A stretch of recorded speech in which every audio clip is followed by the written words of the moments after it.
Captain Slog, Stardate 24. You join myself, Edson Eddie Edwards, and my colleague, Mr. Edson Mark O'Neill, here in 10 Forward, as we're going to go through the week's events on board the Enterprise. And, well, boy, Mark, what a week. Oh, it's all happening. Yeah. I think I knew that this was going to be a good week when the report started off with Riker waking Picard up from sleeping off his personal relaxation light. Also, Picard, only a single bed. What's that about? He's married to the ship. Yeah. And I think it really it really came, you know, it really hit me when they called Starfleet Base and 3 admirals answered. Because this is going to be next level mentalness. Because as we all know, the test for Starfleet Admiralty is the Kobayashi Maru of how fucking mental can you be. This is the events of this week. The records that we've seen raise. I've never looked at my notes, Mark, and seen so many question marks.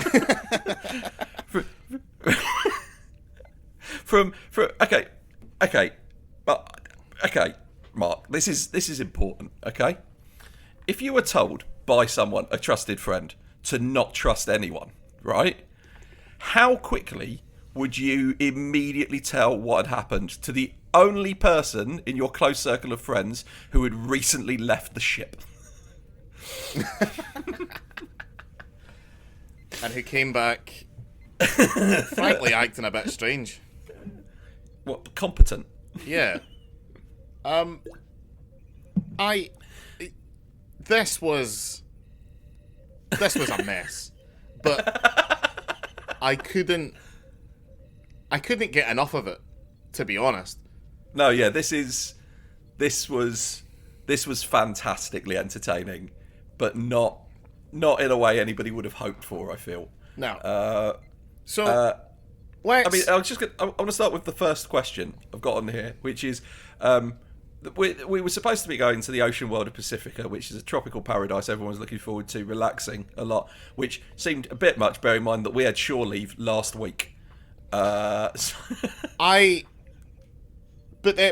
obviously the last week's shore leave didn't happen, and it does beg the question: is this crew ever going to get any shore leave? But well, first of all, I really like the right. So Picard, he's woken up from his drug-induced stupor. Yeah, with a code 47. Yeah, which a code 47 is a message for captain's eyes only. Yep. And he answers the phone to the captain of the Horatio, who he has a previous relationship with, who asks him, Walker, that's his name, and he asked Picard to meet him on Ditalix B, and I looked it up. Ditalix B is the font planet. It's where the Ditalix mining company work, which is another question mark in my notes. Why are there private companies? I don't understand. Well, do you remember when? I guess it's like the terraformers, isn't it? Oh, it's just they've got a passion for mining. Yeah, well, that and you need stuff. No, I get that you need stuff, but I don't get why it's a mining company in this socialist utopia where money doesn't exist. I mean, or is it like the BBC? Are they just using like corporation or company as like is it publicly owned? Like everybody's paying a dilithium license, and like They come around, knock on your door, and be like, "You haven't paid your dilithium license." It's like, "I haven't got a warp core," and they're like, "Well, we can see. I can see one through the window." It's like, "Oh no, that's just for gaming." Yeah, that one doesn't work. Did you ever see the old TV license advert? If for anyone, by the way, who's listening to this, who doesn't live in the UK, TV license is a strange misnomer. It's a tax. It's a tax. It's a TV tax. It's a tax that we basically pay, ostensibly to upkeep the infrastructure of our like terrestrial broadcasting, right? It's a bit like ABC. You know how like PBS is funded by people calling up in the telephones and things, but ABC, for example, is funded by advertising. Well, the British Broadcasting Corporation is funded through this tax, the TV license. Yes. And the way that it works, it sounds... I have a lot of thoughts on the TV license that I'm not willing to get into, because the problem is it's one of these... complicated. It's complicated. Because on the one hand, I perfectly agree with the fact that a portion of my money should go to making David Attenborough documentaries. If I'm going to watch David Attenborough documentaries, completely agree with that. But on the other hand, the BBC News wing is troublingly transphobic and right wing, and there's a lot of people on the right wing who don't think it's right wing, and they think that my opinion on that is stupid and wrong. But my opinion is based on actual studies that have been done on like how many right and left wing people they got. Like, for example, during the financial collapse in 2008, somebody noted that of all of the BBC News's guests and interviewees about that situation, only one wasn't someone who worked for a bank. Right? So yeah, it's like, it's great to have a public service broadcaster, but it's this weird tax, and they tell you they've got vans that can detect it.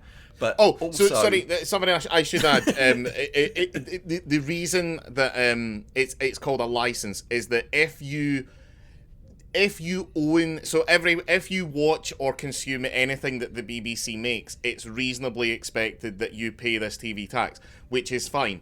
The problem is they haven't really upgraded that to the 20th century, because if you have access to a television, you can reasonably be assumed to have access to BBC services, right?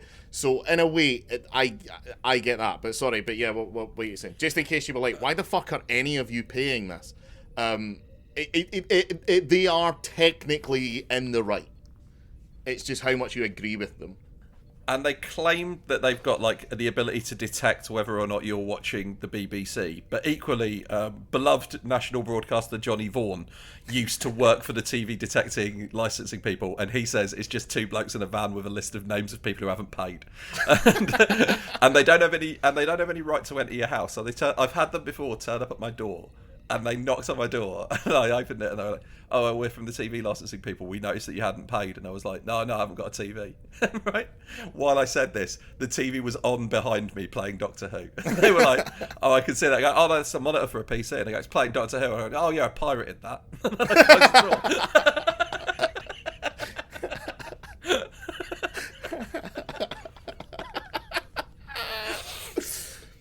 Fantastic. So I assume that everybody who's got a warp core is playing a dilithium license. Do you think they send two guys round in shuttles to just sit in the same system as the Enterprise and just be like, when that hits warp, we go after them? You've got to have some fucking balls to be if they approach you in deep space. You've got some fucking balls to be like, no, we ain't got a warp core. And it's like you're 70 light years from the nearest habitable planet. It's like, yeah, we Q. Yeah. Data figured it out. What are you gonna say? You don't even know how he works. I've got a question about how Data works that's important, because it was brought up on this episode. Can Data swim? Is Data too heavy to swim? Can Data swim, or does he walk along the... Has this been established in because they bring up, have you ever been for a midnight swim? And I'm like, doesn't Data weigh like 2 tons? Does he? Something like that. But equally, couldn't he just like, maybe there's a little thing in his feet that open and like sprays out little jets? Yeah. Because from what I understand, again, like TV license, heavy metal isn't. It's not a description of its mass or its weight. I don't know. Maybe Data is heavy. Maybe he's hollow though, like a boat. Because isn't he silicon based? I don't know. I feel like he's got metal components in him. I feel like he's a big beefy boy. Yeah. So other question about a member of the crew I've got: does Worf bathe? Was another question brought up. But do Klingons sweat? Is an important question. Well, right. So, I would say, based on my knowledge of anatomy, which is extensive, Klingons have eyebrows. Therefore, they must sweat. Because eyebrows, yes, are used for expression, but that is a secondary evolutionary advantage of them. The only reason we have eyebrows is so that sweat doesn't drip into our eyes. So the fact that Klingons have eyebrows proves that they do. Now, on saying that, Vulcans also have eyebrows, and they're weird. Because they point up the way, don't they? So all of this sweat is all going to be focused on one little part of the brow. Because the eyebrow is designed in such a way to... Vulcans have green blood, so maybe they sweat something that's a different substance and therefore reacts differently. Like maybe it runs maybe the fluid dynamics of Vulcan sweat are different enough that the eyebrows that they have are perfectly designed for the same purpose. Or maybe they had them because of sweat, and then when they got rid of emotions, they stopped sweating, and then they just could use them to be more and more, and then they just evolved to be more expressive. Which again is ironic, bearing in mind they have no emotions. They evolved the eyebrows to be more efficient. I think that's what it was. That's the first thing. When Vulcans, because what we know about the Vulcans is, and I don't know again if this is ever actually canonized, but the Vulcans and the Romulans have a common ancestor, and the Vulcans. The reason that they split is basically that the Vulcans decided to pursue logic, the Romulans decided to continue pursuing emotion. To varying degrees of success of evolution, but the Vulcans decided, no, we're a horrible, bloodthirsty race. We have to put that aside. We have to go straight for logic, and that's how we have to be. At what point after that decision, how long do you think it took before someone was like, eyebrows? We have to sort the eyebrows. What on the docket? What number was it? The Romulans have similarly weird eyebrows, though. Yeah, but that's so that it makes them look angrier all the time. Oh, I thought it might just be that away the Klingons. I thought because they devoted a lot of their society to being sneaky bastards, maybe they came back. One of them came back one day and go, "Have you seen the Vulcans have changed their eyebrows? We're going to have to change ours. Otherwise, we're not going to be able to pretend to be Vulcans," which is a significant part of most of our subterfuge. Yep. Should we? I'm just going to say something. We haven't actually said what happened this week, so we should probably address it. It turns out Starfleet's been infiltrated by little stop-motion insects. That's all. The admirals are evil. That's it. So just before we quickly go into any more of it, the stop-motion insects are they the same ones from Wrath of Khan? They are not the same ones from Wrath of Khan. Right. Because I checked that. Right, okay. I looked on the database, and no, those are not full on. So the ones from Wrath of Khan make you more suggestible, so other people can make you do stuff. These ones are in full control. Yeah. They are a superior form of life, according to, admittedly, them. And they, a superior form of life, by the way, who at one point say to Worf, "Do Klingons fear death the same way as humans do?" So a superior form of life that have done literally no basic research of the area of space they are attempting to dominate. Because, like, literally, if you look up Klingons, I'm reading that number one would be "Don't fear death." Like, I don't know what. Like, if you look up on Space Wikipedia, Spaceopedia, like, look up Klingons. It's just like number one: don't fuck with the Klingons. It was literally, that was the Prime Directive for the longest time. Yeah, I think it was Jonathan Archer that sorted that one out. So they were like, "Oh man, should we put something in about non-interference?" That's slightly less important than not fucking with the Klingons, though, isn't it? Speaking of Starship directives, by the way, is one of the Starfleet directives don't let Data finish a thought? Data's ability to, like, waffle on and then get shut down politely by that's enough, Data, from Picard and stuff, is taken to new levels this week when he got put back in his place by the ship's computer. Whose entire purpose is to relay information.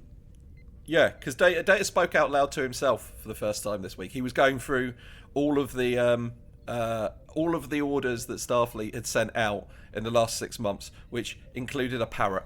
Mark, why was there just an image of a parrot in there? What was that? It was like, go get this parrot. We need it. I actually know why they sent the image of the parrot. It was because the previous week's report, someone sent a message to Starfleet Command saying the title "We'll Always Have Parrots" doesn't make any sense. So can we instead call it "We'll Always Have Parrots," which is a Red Dwarf reference. And then Starfleet got back to them and said, we don't understand the reference. The person then sent that report back with not only the entire backstory of the sitcom Red Dwarf, but the story leading up to that point in the series, then an explanation of the parrots joke, then a drawing of a parrot, just in case it was found by a Starfleet officer who was from a race or a planet where they do not have parrots. Which is, in fairness, most of them. I'm fairly sure it was you that done it. Yeah. Yeah, I thought so.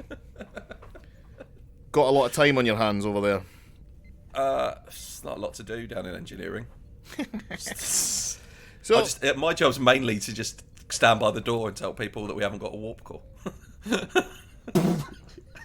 And when they say, but I can see it there, and you reply, no, that's a microwave. That's a lava lamp. I know it's really, really big, but you don't know how much the captain likes his personal relaxation light. Obviously, that isn't a warp core. If it was, there would be much more stringent safety systems around it. Rather than a waist-high railing. But didn't a guy die there? Yeah, but that was Mr. Singh. That was unrelated to the actual warp core. Don't worry about it. One interesting thing I was going to say about talking about. I've lost my train of thought. What I was going to say is talking about like how things look on board the Enterprise. I've never been more clear in this episode that bits of the like bridge are made of wood, and like the chairs are made of leather rather than like a science. Like whoever like was in charge of getting these records on did a great job there. Unfortunately, later on in this week, Riker has a fight with one of the admirals who's been controlled by the thing, and unfortunately the only footage we had of that came from Geordie's visor, which is why both Riker and the Admiral clearly look like they're stunt doubles. I'm going to give a counterpoint to that. I took a note here that says this report looks great in some respects. I think the cinematography in the reports hasn't been good. No, I'm with you on that. To say the least. And not even just... Look, for cinematography snobs, television by its very nature has to look different from movies, right? Because of how it's consumed. Because in a movie, you're sitting there in the dark, you are able to completely immerse yourself in the world. with television, especially pre-2010s, it's generally expected that at least some people will be watching it while doing something else. So television cinematography it's a lot flatter, it's a lot more basic, it's just a lot easier to follow along with, but it can still have a lot of style. Buffy, for example, I think has a very unique cinematographic style. Yeah. And it looks unique from, say, things like the X-Files or the OC, which just one is kind of more sci-fi fantasy, the other one is more teenager. You can see on the spectrum the way that the cinematography in Buffy highlights its themes and stuff. Yeah. The season 1, it doesn't have that. It doesn't. But on saying that, when we go to Ditalics B, the font planet, the thing of only using red light looks, in my opinion, great. I'm with you on that. I've got very specifically in my notes that we get Picard gets on the transporter pad, and the camera does one of those zoom ins, like as it does to build tension, which is a very Star Trek move. Yeah. In fact, it's used in what will be the most dramatic moment that happens in all of our reviewing of this stuff, and I will point it the fuck out when we come to it in about 4 years. I know what it is. Yeah. It's like the most famous moment in The Next Gen. Yeah. Yeah. But yeah, I really liked it. To your point, like I recently found out that on the Flash TV show, they have a rule that the camera can never be still. It always has to be moving. Yeah. Because Kevin Smith talked about because it's the Flash. And equally, they have a great one on Arrow, which is whenever they're doing like an establishing shot, like two people are entering a room and you want to establish two people are there, the shot has to be from basically like shooting in through the windows. That's clever. Yeah, and it's because that's the gimmick of the two guys. I've never noticed that, but that's genuine. That's style. That's interesting. That's cool. Yeah, I like that. And I like stuff like that. But yeah, this is...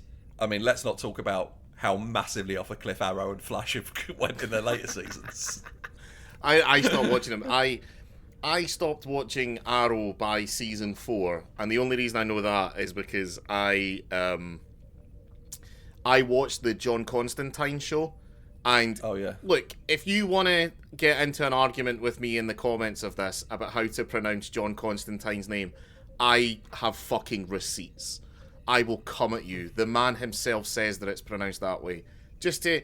Because I imagine a lot of the arguments we're going to get on this episode are, sorry, what are they doing? Have they had a Facebook message where they've been like, we really need to lean more into the concept of us being two guys in 10 forward? Is that why they're trying to like not talk about it as an episode or a season?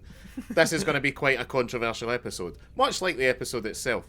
But I imagine that by the middle of season 2, we'll have fucking sorted this out, right? We will have developed a style, whether it's one way, whether it's the other way, we don't know. We'll get there. It'll look and sound different, but throw enough shit at the wall, you'll get kicked out of 10 forward. Anyway, because John Constantine is in an episode of season 4, and I had to.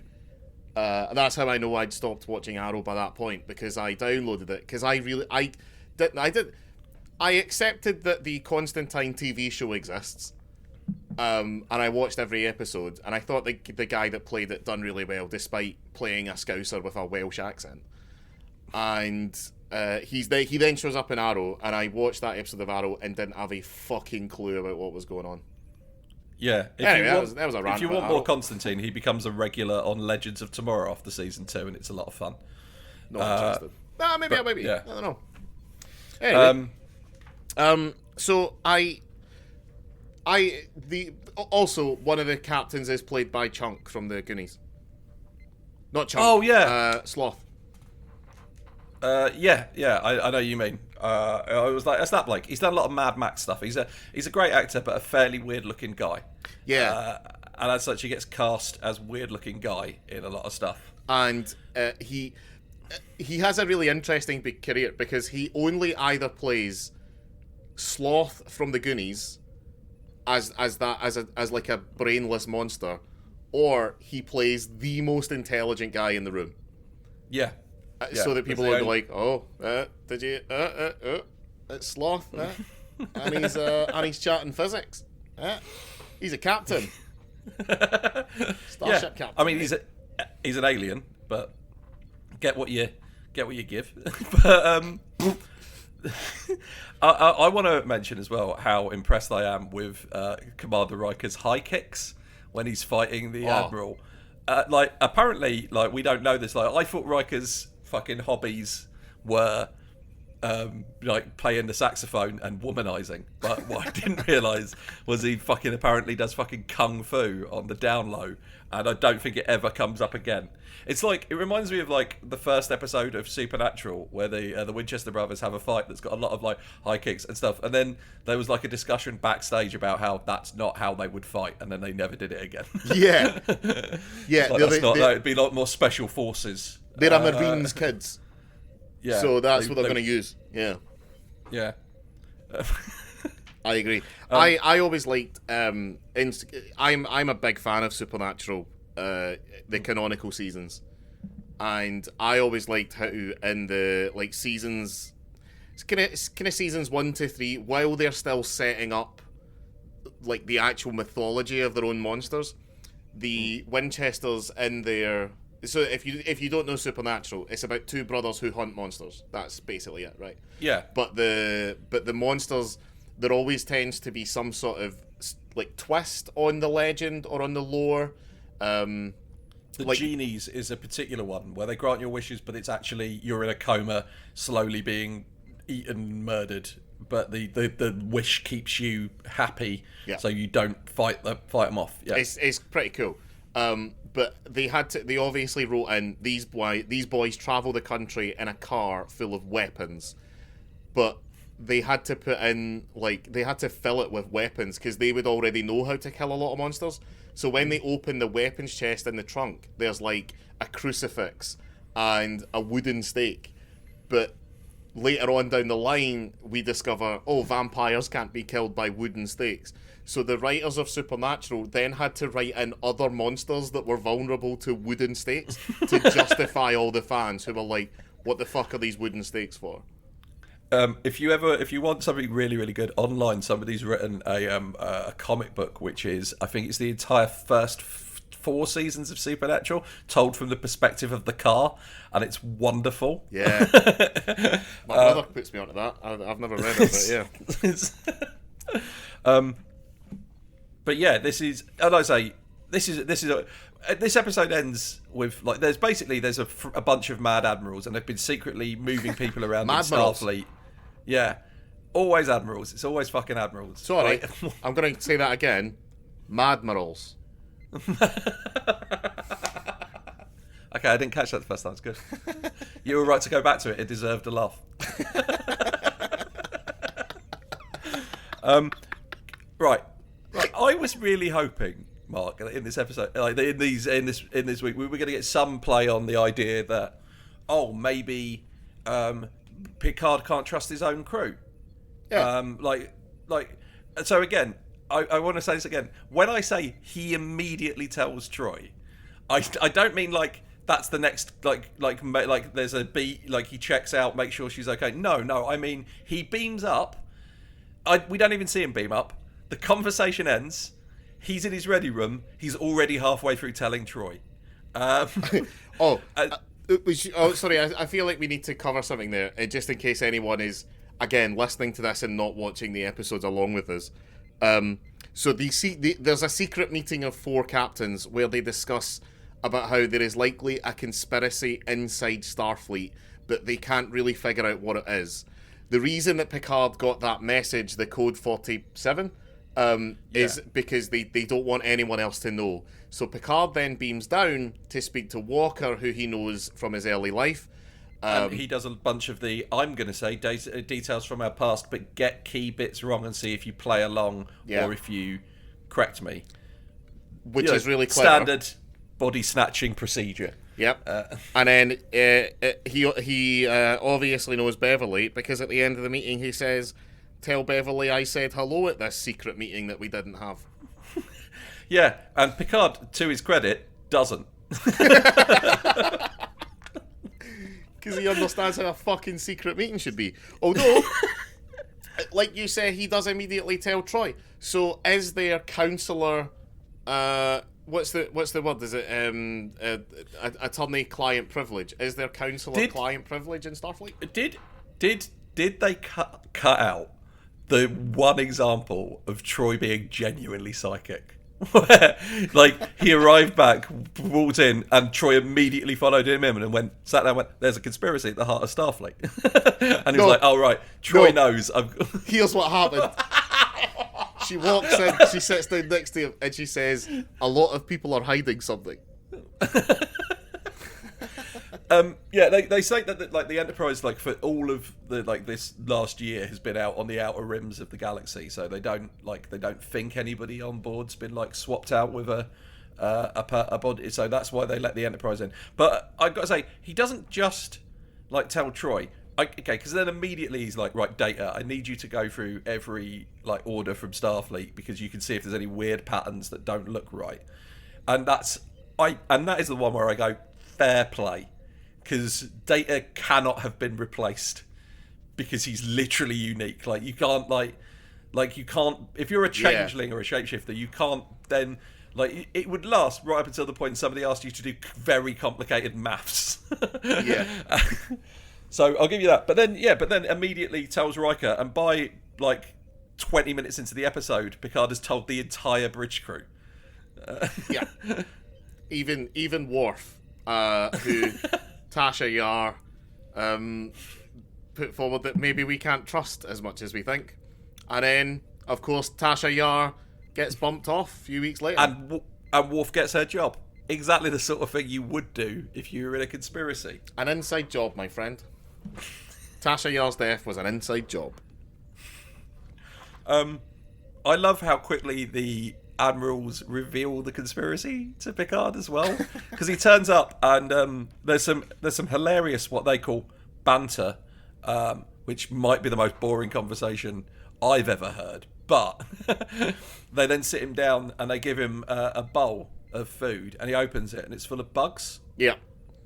But there is a problem with that, which is that I don't know enough about the culture of the future to know if that's unusual. The thing is, it probably isn't. It probably isn't. You probably, oh sorry, that's for so and so. He's from Bouvlevar or whatever. Well, that's what they eat. There's that, but also the West's aversion to eating bugs is unique among the human race. It's actually not that strange for people to eat bugs. I've eaten bugs. I've eaten mealworms, which is what those things are. They're literally called mealworms.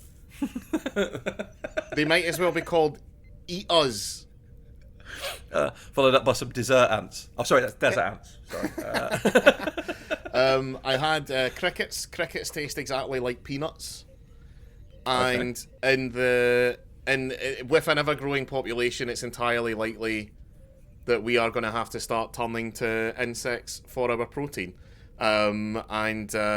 Basically, there's some people in the future who are going to watch Snowpiercer get to the point where Chris Evans discovers that all of the poor people in the world on the train have been eating protein bars that have been made up of the crushed remains of insects.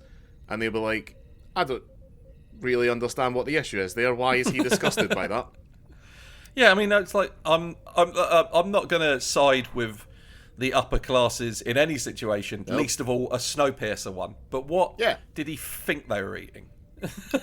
Yeah, there's a lot of you're on a train. Especially when we find out that before they had literally they were so starving that they'd been eating their own children, and the next, according to Tory voters and the upper classes, the next level up from poor human children is insects. So Oh, don't be silly, Mark. You can't be seriously suggesting that the Conservative Party, who recently whose leader and Prime Minister of this country has received 30 separate fines for having parties during COVID, don't care about the poor. Oh, fuck me. Fucking pricks. Well, there's another gender non-conforming crew member in this week. Is it? Yeah, wearing a miniskirt behind Riker and Picard while they were having a chat in the middle of the. It was when they were talking to Quinn. They invited him on board and did the old body. I'm going to share what we can call the body snatcher test. Yeah. If you don't know what the body snatcher test is, it's obvious. It's what you would do if you thought something might be a body snatcher. Yeah. But, I would fail. yeah, out of social awkwardness, I would play along with what they'd said. Well, yeah, and there's also that, and there's also the fact that my memory doesn't work great at the details.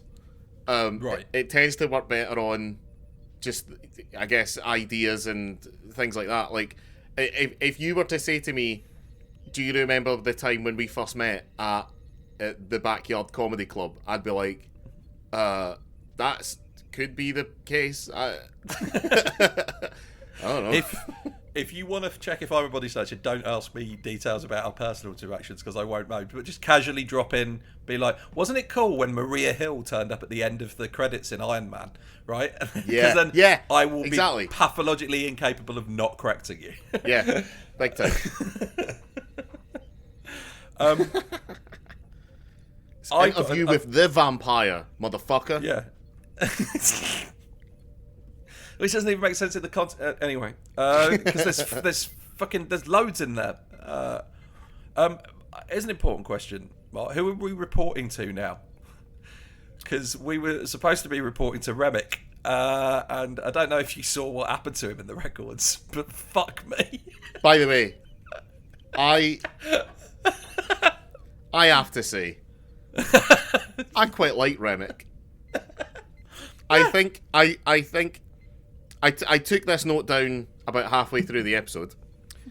I said I quite like Remick. I think he's a good loyal Federation man who was just put in an unfortunate position, which we now know is being possessed by a stop motion insect. And I think he was possessed by a puppet insect because it was a different insect that was in him. It was a bit. Can we discuss how horrifyingly violent Remick's death was? Oh yeah, it's real bad. So Picard and Riker apparently had their phasers set to peel the skin off of his face, then explode his head, then rip his chest open, then vaporize him. And the thing is, it's a setting I didn't know they had. Earlier in the show, I think it's Dr. Crusher says the stun setting doesn't do much for this. Make sure that it's set to kill. Right? Yeah. And so Remick is, spoilers, Remick is revealed to not so much be he's possessed by the one who's been behind it all along. It's a big worm puppet. Yeah. Rather than the little bug stop motion bugs. So he turns round in the chair, which by the way is a redress of that wheelchair that didn't work from the worst episode. And the bug comes out, and then to be fair, like they don't try to negotiate. They don't even really listen to this thing's plan. Picard and Riker just fire. Yeah. And yeah, it melts his skin off his flesh. It boils off his flesh and then explodes the brain matter, which is like the possession doesn't necessarily like. Is that just what it does to? Is that why? Do you remember when Picard is like, "I know what a kill setting sounds like"? Do you think that's like a Nam flashback where he has to remember all the people's fucking skulls? Like he's, you know how in Lord of the Rings, Christopher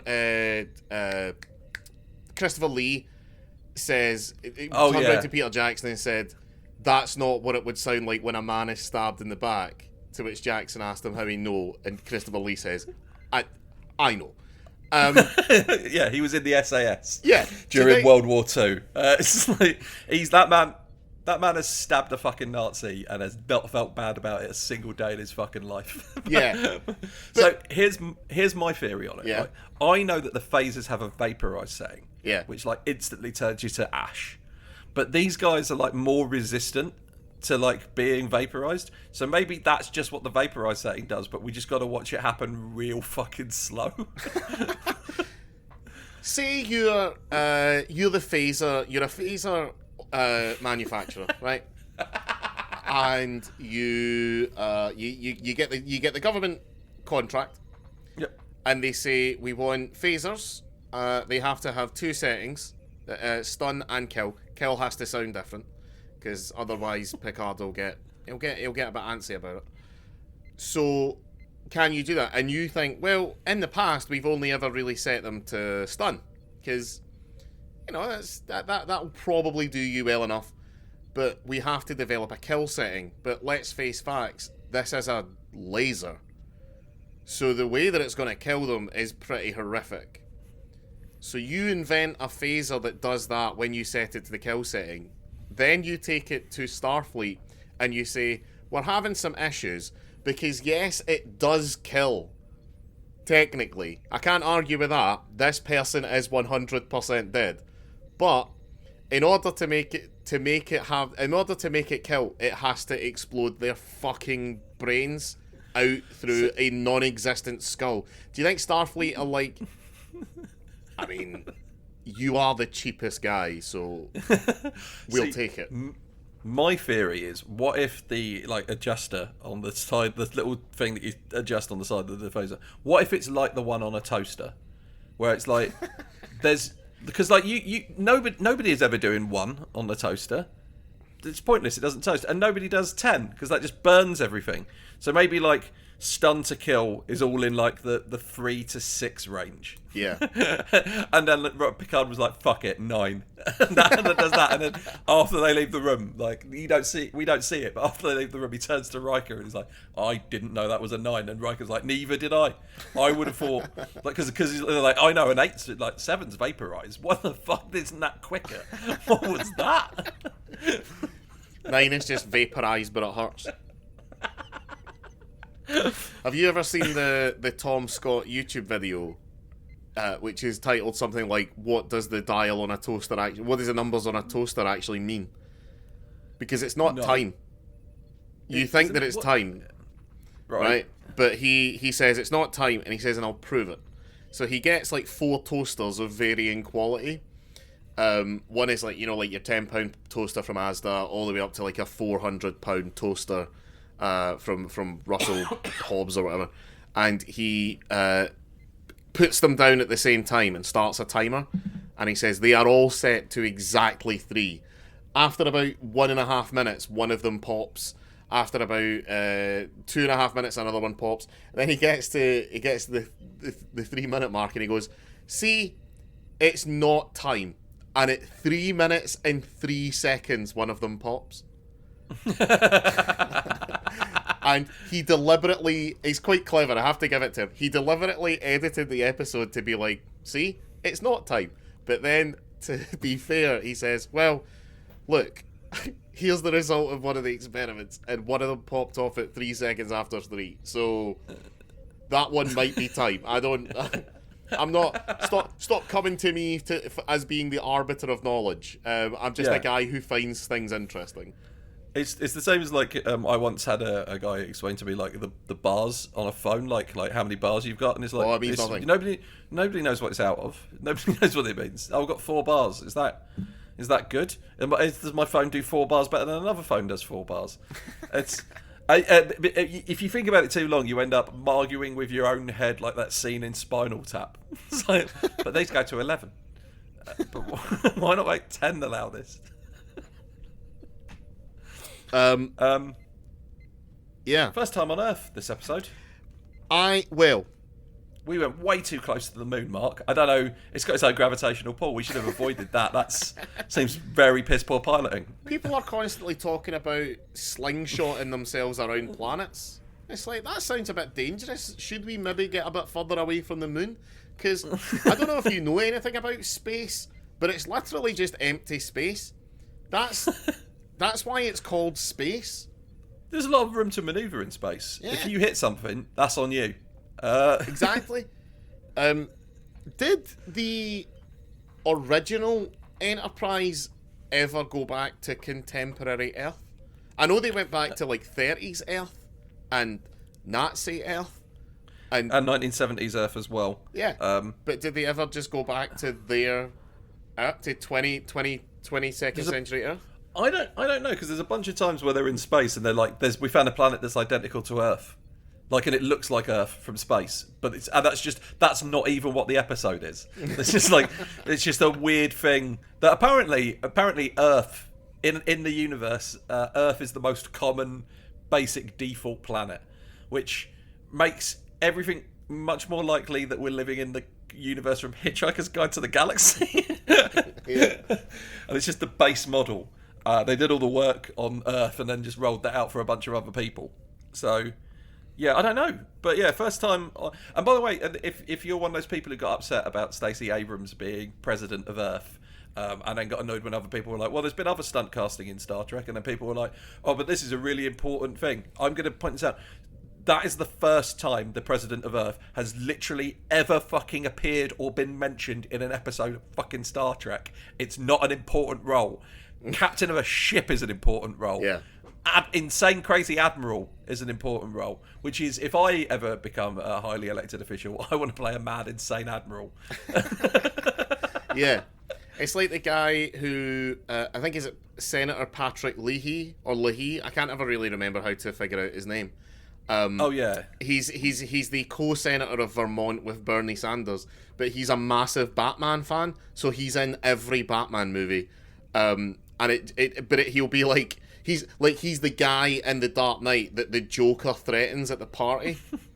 Yeah. He's great. He's like the judge and shit, and it's just like, and he does, and he get, and if you're wondering how this has come about, is because he's very openly, like, he's got like a Batman like action figure on his desk, and he spends all of his time trying to help people. Yeah. So the people at DC were like, yeah, fuck it, we'll put him in a Batman movie. Speaking of people who occasionally like to help by beating other folk to a pulp, I really like the season-long arc that they accidentally did with Worf, where they're constantly telling him, "No, Worf, hold it in, don't be violent, hold it in. You're gonna want to unleash your absolute violent tendencies. The peak of your strength, you can hold it in." And then this week, he finally got to do it when Riker calmed him up and said, "Riker to bridge, Worf, I need you to come and beat up an old man." and how did that go for Worf? Didn't go very well, but he did get to use the famous James T. Kirk hands together strike. Yeah. Kirk Fu. It's Worf is a very big victim of what I like to call Boba Fett syndrome, in that we're told how good Worf is quite a lot, but to establish how threatening things are, they have to therefore beat Worf. But what that means is Worf gets his ass kicked a lot. Yeah. And Worf is a lot more cunning than we give him credit for. He, again, had Tasha Yar killed after she started to seed. It was like, he worked out that the quickest way he was going to get to punch an old man was by killing Tasha Yar. Yeah. So he called up his old mate, Sludge Brown. It's like, Sludge, I need you on this planet. Yep. Sludge Brown, whenever he meets anyone, he's always like, "Hi, I'm Sludge Brown. Despite appearances, I'm actually black." He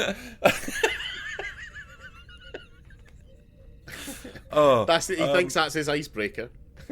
That's why everyone left him alone on that planet, because they were like so sick of him thinking that was good patter. They were like, "Nah, we can't have this."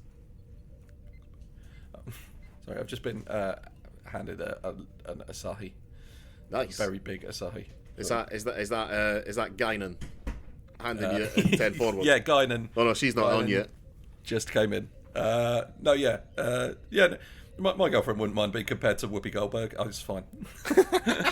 Speaking of alcoholic drinks, so Picard goes down to Starfleet Command, and he meets the three Madmirals, and they pour him an aperitif, a tiny drink, In a which futuristic glass.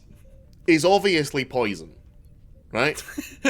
Yeah. But they all stand around for what has to be quite a while pretending to drink it. Yeah, and this all happens, and this is when Picard is also questioning the fact that this place should be bustling with all of Starfleet, and there's Yeah. like only the three of them there, and there's somebody off camera just going, "Because we can't afford extra, stop bringing it up." Season 1, we're not beloved yet. Nobody's gonna fun. We can't get any sitting senators in. Yeah. Yeah. How can I wanna put forward for promotion and commendation off the back of this episode. Crusher. She takes down a Mad Admiral with a phaser. She works out exactly what's going on, and she manages to whip up a fake little blue gill Yep. for the back of Riker, way incredibly quickly. Yep, agreed. And also, I'm going to break the conceit of this for a moment, Mark, and just go, whoever wrote this script was expecting that to be much smaller. Because it's very obvious.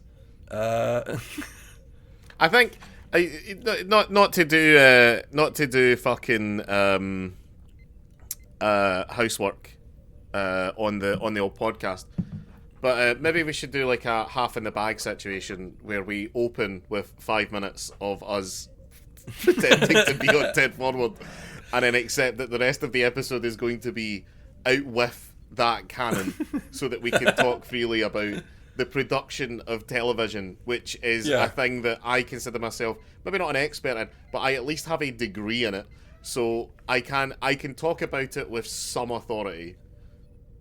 And if I have to pretend to be a fucking Borg that works down in the that cleans the toilets on like the 37th deck or something, I'll do it, man. I'll figure it out. It might work, but yeah, we'll see. Yeah, I don't have a degree in this, but if you're considered an expert on something after, 10,000 hours, it's like, yeah, I've spent a lot more time than that watching TV from the fucking 90s. Have you got anything else on this one? It's the first Vulcan nerve pinch. Oh, yeah. Next gen. Oh, yes. Fucking nice. Really good. I did like that. Yeah. I do have one that I think is weird. When the code 47 is like through, is being sent to like the through, Picard doesn't say on screen. He says pipe it through. It's just a weirdly anachronistic turn of phrase that really just stood out to me as being very odd, and I don't. It's the same as you're buying, isn't it? Yeah, I guess. Yeah, I guess so. Oh, by the way, this is our first Starfleet HQ. Yes, it's the background painting that they used in the Voyage Home. Yeah, yeah. So, it's our first little trip to San Francisco, a place really that cool. will become very important if we do ever end up watching Deep Space Nine. Yeah. There's also apparently there's a. I kind of glanced over this when I was reading about the episode, but there's in the painting there's two people down in the bottom, who are a race. I don't know if this is true, but I saw it and I thought that's an interesting fact that I don't give a shit about reading. I believe that they are a Star Trek race, and that's the only time that they appear in the Next Gen, is in that painting, because it's from the other, like from the Voyage Home. Oh, that's nice. There's like there's a race of there's a race I want to come back so badly, which is there's when they were making the animated series, which is canonically the 4th season of Star Trek, the original series. Yeah. They couldn't get everybody back because they couldn't afford them. But fortunately, some of the cast are also competent voice actors, so they doubled them up because they needed people at certain positions. So there's like a lion, cat person, and that is been too expensive to do in weekly episodic TV until I think now. That race, I can't remember what race it is, but they are in lower decks. Oh yes, and lower decks is canon. Yeah, I want them live action. Yeah. I want live action. I want one to turn up in. Well, I don't. I want one to turn up in a good Star Trek show, which is basically means the Orville at this point. Yep. Yeah. Yeah, I don't really have much of anything else. No. Yeah, it was fine. It's a genuinely fun adventure episode, which Yeah. could have massively benefited from having more seeds sown than one reference in a previous episode. And but Mark, let's the good news. If you are one of the few people who listens to this, tune in next week for when we finally finish season fucking 1 of. I feel like there's been a significant upswing since Roddenberry left the writing crew, Yeah, I agree. and I'm hoping that continues. Yeah. But yeah, tune in next time for that. Yeah. Yeah, Bye. bye.